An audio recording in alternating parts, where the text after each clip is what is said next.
ዞን ግብርና መምሪያ ምክትል ኃላፊ ነኝ፣ የእንስሳት ዘርፍ ኃላፊ ነኝ።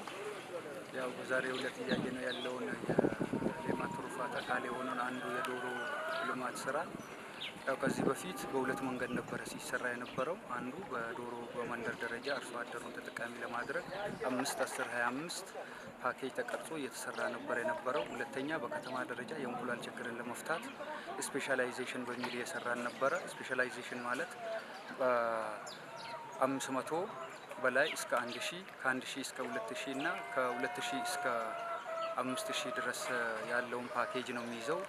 በዝቅተኛ በመካከለኛ በከፍተኛ ደረጃ በሚል ስፔሻላይዜሽን በከተማ ደረጃ ከፍተኛ ዶሮ ያለው አንድ ቦታ ላይ የመስራት ስራ ነበር እየሰራን የነበረው።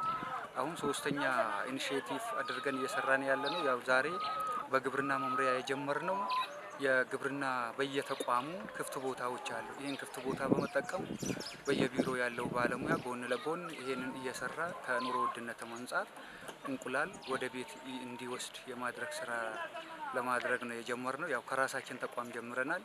እንደ ተቋም እንኳን ብንወስድ በዚህ ተቋም አሁን የተጀመረው ወደ 15 የዶሮ ኬጂ ተሰርቶ በ15ቱ ቢያንስ ከ20 እስከ 25 ዶሮ ነው ያለበት ማለት እስከ 200 ዶሮ በአጠቃላይ አለ ማለት ነው። በዚህ ኬጂ ላይ እስከ 200 ዶሮ አለ። እንዲሁም ይሄንን ስንሰራ ያደራጀናቸው እንትኖች አሉ። በአንድ ኬጂ 5 ሰው ሂሳብ በ15ቱ ወደ 45 ባለሙያ እዚህ ውስጥ አለ ማለት ነው። ለእያንዳንዱ ባለሙያ ቢያንስ እስከ 55 ዶሮ ይኖረዋል ማለት ነው። 55 እንቁላል በየቀኑ ያገኛል። 5 እንቁላል ማለት 100 ብር ነው ማለት ነው። ስለዚህ ይሄንን በዛ መንገድ ስራውን ጀምረናል። በዚህ ደረጃ ላይ ኮስትም ብዙም ያወጣንበት ነገር የለም። ባለሙያው አንደኛ እኛ ቢሮ ላይ እዚህ መምሪያ ላይ የነበሩ ቋሚ መሬት በጣም የሚመጡ አበሻ ጽድ የነበሩ ግራሮች ቆርጠን ነው የተጠቀምነው። ወደ ጣውላ ቀይረን ነው የተጠቀምነው። ለዚህ ለግቢ ላይ ለልማት ላይ በጣም መጥፎ የነበሩ እንጨቶችን ነው ቆርጠን የተጠቀምነው። ስለዚህ የፋብሪካ እቃዎችን ነው እንደተጠቀምነው። ከዛ ውጪ ባለሙያው አዋቶ ያው በየወሩ እንትን ብሎ ሴቭ አድርጎ አዋቶ ዶሮ ገዝቶ አስገብቷል ማለት ነው። ስለዚህ እስካሁን ባለው በጣም ጥሩ ነው። ቢያንስ በየቀኑ 5 እንቁላል ባለሙያ እየወሰደ ያለበት ሁኔታ ነው ያለው። በዛ መላበቃም ከሚገኘው እንቁላል አሁን እንቁላል መቆጠብ የጀመሩዋል። እንቁላል እየቆጠቡ ነው። ቀጣይ እቅደቀደው በትንሹ ወደ ፍየል መሸጋገር፣ ፍየል ማሞከት መሸጋገር አለብን። ከፍየል ማሞከት ወደ በሬ ማድለብ መሸጋገር አለብን በሚል ነው የተጀመረው። ይሄንን ደግሞ ወደ ሁሉም በቅርብ ጊዜ ሁሉንም ተቋም እዚህ አምጥተን የልምድ ልውውጥ አድርገን ሁሉም ተቋም እንዲሰፋ እናደርጋለን የሚል እቅድ ነው ያለው። ወደ ሁሉም ተቋም ይሄዳል የሚል እቅድ ይዘን ነው እየሰራን ያለነው። ኑረዲን ወርቅቸው እባላለሁ። የስልጤ ዞን ግብርና ባለሙያ ነኝ። ያው እንደሚታወቀው እነዚህ ዶሮዎችን ያስገባነው ለሁለት ነው። 14 ዶሮ ነው ያስገባነው። እነዚህ ዶሮዎች ዋና አላማው አንደኛ ሰራተኛው እዚህ ስራ ላይ እየሰራ ጎን ለጎን የቤተሰብ ፍጆታውን እንቁላል ከውጭ መግዛት የለበትም በሚል አስተሳሰብ ታስቦ የተሰራ ነው። ያው በተግባር እያደረግን ነው እሱን ነው። እንቁላል ዶሮዎቹ 14 ናቸው። በቀን በአማካይ 10 እና ከ11 ነው የሚጥሉት። 10 እና 11 ከ14ቱ 10 ማለት በጣም ከፍተኛ ነው። 11ም በጣም ከፍተኛ ነው። ካስገባናቸው አንድ 15 ቀን ነው። በቀን 13 አካባቢ ነው ያስገባናቸው። ወደ 136 አካባቢ አንስተናል። ያው ከቤተሰብ ፍጆታ አልፎ ለመኖ ለራሳቸው እየቻሉ ነው። ጥሩ ገቢም እያስገኙ ነው። አልፎ ተርፎ ከቤተሰብ ፍጆታ ለምሳሌ በዚህ ባስገባነው ለቤተሰብ እስከ 40 እንቁላል ለቤት ወስደናል። እስከ 40 እንቁላል። ሌላው ደግሞ እዚህ ቢሮ ላይ የመንግስት ስራ ሰዓትን ምንም አይነካም። ጠዋት እንገባለን፣ እንከፍትላቸዋለን፣ መኖ እንጥተን እንሰጣቸዋለን፣ ውሃ እንሞላላቸዋለን፣ ስራችን እንገባለን። 2 ሰዓት ተኩል ከመግባታችን በፊት ይችላል ስራ 5 ደቂቃ ነው የምትፈጀው። ከዛ በኋላ እንወጣለን። በምሳ ሰዓት ስንመለስ ደግሞ ቀሪ መኖ እንሰጣቸዋለን። ለአንድ ዶሮ በቀን 120 ግራም ነው የሚሰጠው። 2 ዙር አድርገን ነው የምንሰጣቸው። ውሃ እንሞላላቸዋለን። ያው እንደምታየው እዚህ ጋር መመገቢያው አለ። ማታ ማታ ይሄን ነው የሚዘጋው። ይዘጋባቸው እዚሁ ነው ብለው የሚያዙት። የሚንቀሳቀሱ ነገር የለም፣ የሚሮጡ ነገር የለም፣ የትም አይሄዱ። እንቁላል መጣ ያለ እዛ እንትን በጣም እንትኑ እንቁላል የሚጥሉት በሚበሉበት ቦታ በፍጹም አይጥሉም። እዛው ገብተው ነው የሚጥሉት። ያው ሰፋ ትላለች። 4 ዶሮ በአንድ ጊዜ 5 ዶሮ በአንድ ጊዜ ገብቶ ጥሎ ይወጣል። በቀን 2 ጊዜ ነው እንቁላል ማነሳው። ጠዋት ወደ 4 ሰዓት ከምናምን አነሳለሁ። ያው ጠዋት ከተመገቡ በኋላ ነው የሚጥሉት። 4 ሰዓት ተኩል አካባቢ አነሳለሁ። ማምሻ ደግሞ ወደ 10 ሰዓት እስከ 11 ባለው አነሳለሁ። ስለዚህ በጣም ውጤታማና እንትን ነው። የመንግስት ስራ ጋር ምንም እንትን የሚለው ነገር የለም። አንድ ደቂቃ አይነካም። 7 ተኩል መግቢያ ነው። 7 ከ20 እኛ እንገባለን። 7 ከ20 መኖ ጨምረንላቸው ውሃ ሞልተንላቸው መግባት ብቻ ነው። ድመት የሚባል ነገር ምናምን አያሰቅም። አሁን ለቤት ላይ በሳምንት ነው ቢያንስ 200-300 ብር ለእንቁላል ይወጣ ነበር።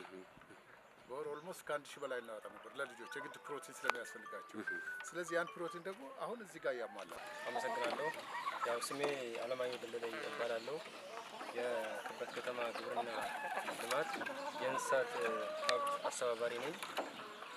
ያው የምናየው የሰራነው የዶሮ ኬጅ ይባላል።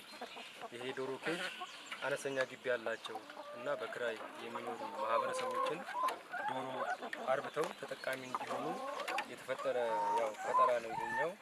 ይሄ ዶሮ ቤት ከሌላው ለየት የሚያደርገው ምንድነው?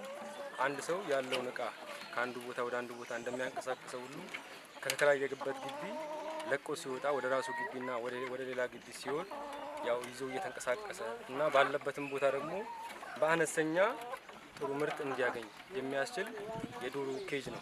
ይሄ ዶሮ ኬጅ ከሌላው የሚለየው በምንድነው? አንደኛ እዚህ ጋር ምግባቸው ከውጭ ነው እኛ የምንሰጠው። ውሃም ከዚህ በኩል ነው ያለው። ውሃውም ከዚህ በኩል ነው፣ ከውጭ በኩል ነው እንትን የሚለው። ስለዚህ ኩሳቸውም ከዚህ በኩል ነው የሚወጣው። መሳቢያ ራሱን የቻለ መሳቢያ አለ። ስለዚህ ዶሮዎች ከኩሳቸው ጋር አይገናኙም። ለዶሮ ምግብ ለመስጠት ወደ ውስጥ አይገባም።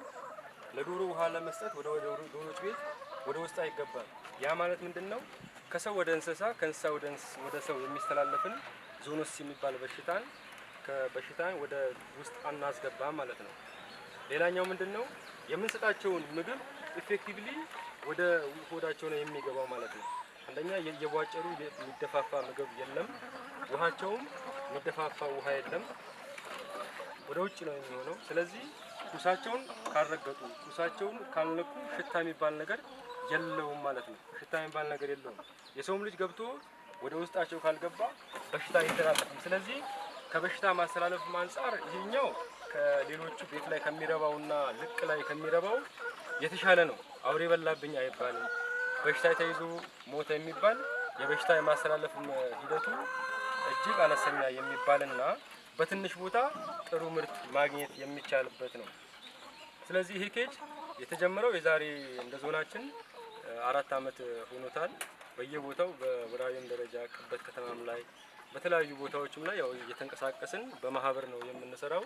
እየተንቀሳቀስን በአለው በሎካል ማቴሪያል መስራት ይቻላል። እንደዚሁም ደግሞ ውጪ ላይ አሳድራለሁ ብሎ ያለ ደግሞ ካለ ዶሮቹ ቀን እንደዚህ ክፍት ይሆናሉ። ለማታ ማታ ይሄን የመሰለ ክዳን አላቸው ማለት ነው። ለማታ ማታ በዚህ ይከደናሉ። ከአውሬና ከተለያዩ ከነፋስ ነፃ ሆነው ይውላሉ ያድራሉ ማለት ነው። እንደገና ውጪም ላይ ደግሞ በሎካል ማቴሪያል ቤትም ላይ ያለው ሰው ካለ ደግሞ በሎካል ማቴሪያል ይሰራል። ይህን ለመስራት የሚያስፈልገው ዋነኛው የኢንዱስትሪ ምርት ነው። ቆርቆሮ ይኖራል፣ ፐርኒል አለ፣ ከሸሬራ ይባላል፣ ሞራል እና አጠና ሚስማር ያስፈልገዋል። ከነዚህ ውህድ ውቅር ነው የዶሮ ኬጅ የሚሰራው ማለት ነው። ስለዚህ እንደ ሁኔታው ዋጋውም ከፍ ዝቅ በሚል ሰዓት ከፍ ዝቅ ይላል። እንደ ሁኔታው ደግሞ ዝቅ ማለትን ማድረግም ይቻላል። በተለያየ መስመርም መስራትና በትንሽም ፍራንክ ሰርቶ የሰው ተጠቃሚነቱን የሚረጋገጥበትን መስመር ያው እየሰራን የምንገኘው ማለት ነው። አመሰግናለሁ።